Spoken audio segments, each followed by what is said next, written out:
नमस्कार। आज हम बात करने वाले हैं लव रिलेशनशिप के बारे में। मुझे एक प्रस्ताव दिया गया है वीडियो शूटिंग के लिए किसी चैनल के लिए। उन्होंने दो टॉपिक्स दिए हैं। एक है रेसिडेंशियल एंड कमर्शियल वास्तु, और उससे भी ज़्यादा अहम विषय दिया है लव रिलेशनशिप, प्रेम संबंध। आज के दिनों में प्रेम संबंध, इसके बारे में बोलना, ये एक तरह से थोड़ा सा हृदयस्पर्शी भी है और रिस्की भी है। रिस्की इसलिए कि कुछ बातें कही अनकही, सुनी अनसुनी व्यक्त की जाती है। मैं जिस भूमिका से बात करने वाला हूं वो केवल और केवल ज्योतिष विद्या, ज्योतिष शास्त्र, इस दायरे से बात करूंगा। गए 20 सालों से ज्योतिष विद्या का एक विद्यार्थी हूं।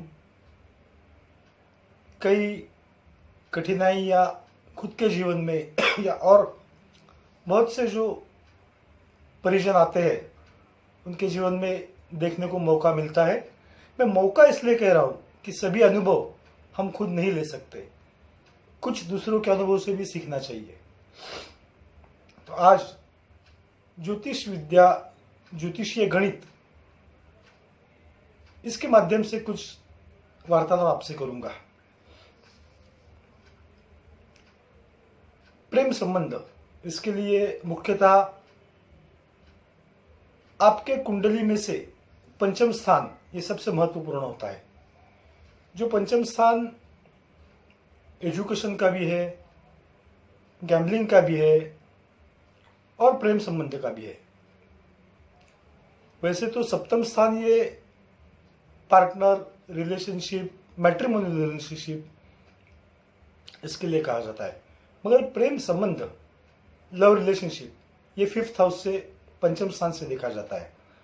और पंचम स्थान का अधिपति होता है गुरु और प्रेम संबंध का अधिपति होता है शुक्र।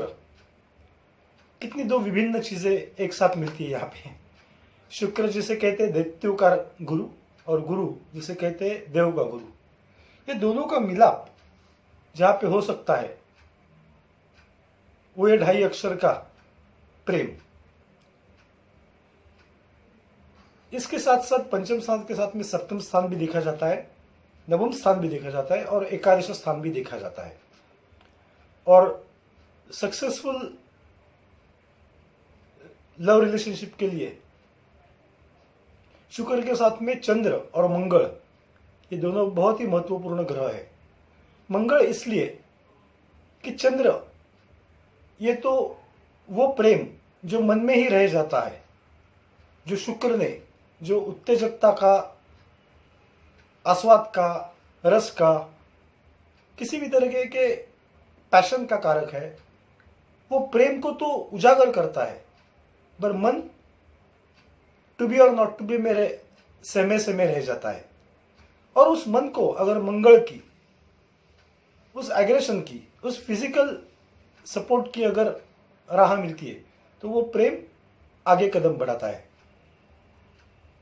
तो ये तो बात मैं कह रहा हूं पॉजिटिविटी की। जहां तक मन के दायरे में हृदय से जो व्यक्त हुआ, पैशन से जो व्यक्त हुआ, वो शुक्र का एक मधुर मिठास प्रेम की व्यक्त की जाती है। बट मंगल है तो उसे वो फिजिकल लेवल पे एक्शन में परिवर्तित करता है।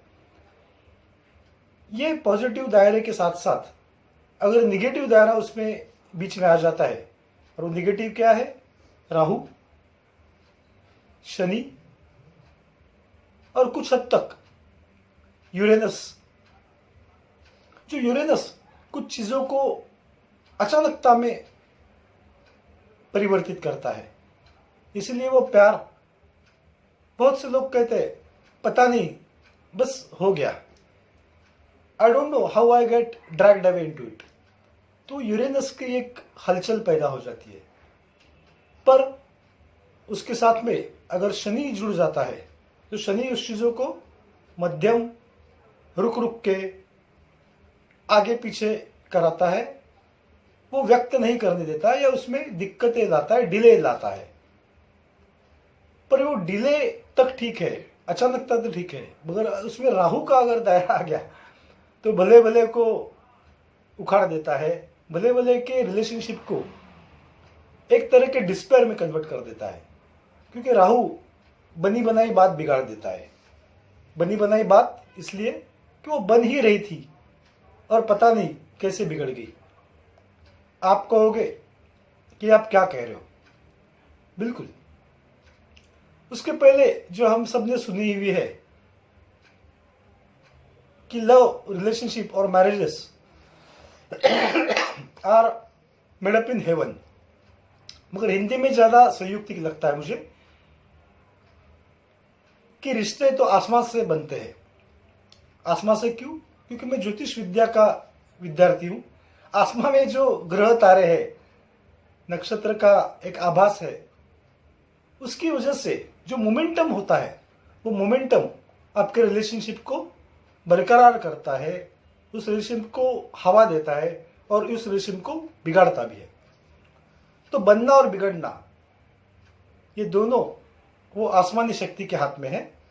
तो शुरू में तो रिलेशनशिप लव की तरफ मुड़ जाती है और लव आगे रिलेशनशिप में कन्वर्ट होता है।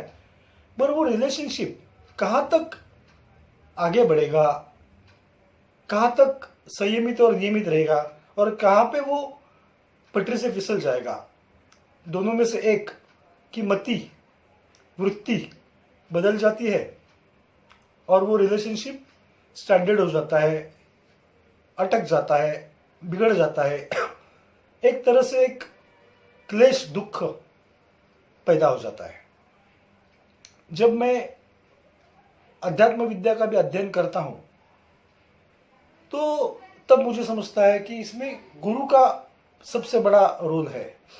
अगर गुरु अच्छा नहीं है, अगर सूर्य सपोर्टिव नहीं है, अगर बुध की प्रेरणा नहीं है तो बुद्धि काम नहीं करती है। सूर्य की प्रेरणा नहीं है तो उसमें एक इंसाइट और लाइट नहीं आता है, और गुरु का सपोर्ट नहीं होगा तो वो एक तरह का प्यार प्रेम में कन्वर्ट नहीं होता है।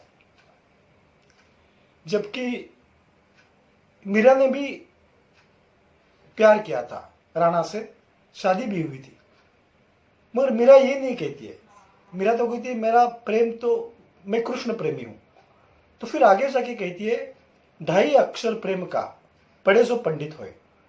तो मैं उस प्रेम की बात कर रहा हूं, प्रेम संबंध की बात कर रहा हूं।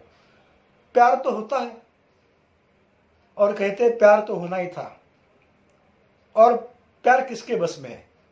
बट वो जब तक प्यार गुरु के क्षेत्र में, गुरु के सपोर्ट में नहीं होता है, तब तक वो प्यार प्रेम में कन्वर्ट नहीं होता है। केवल शुक्र, केवल अट्रैक्शन, केवल फिजिकल, साइकोसोमेटिकल या मटेरियलिस्टिक अट्रैक्शन ये शुक्र देता है और हमारे एक खिंचाव पैदा होता है। उस खिंचाव को, उस प्यार को प्रेम में कन्वर्ट करना, यह अध्यात्म विद्या है।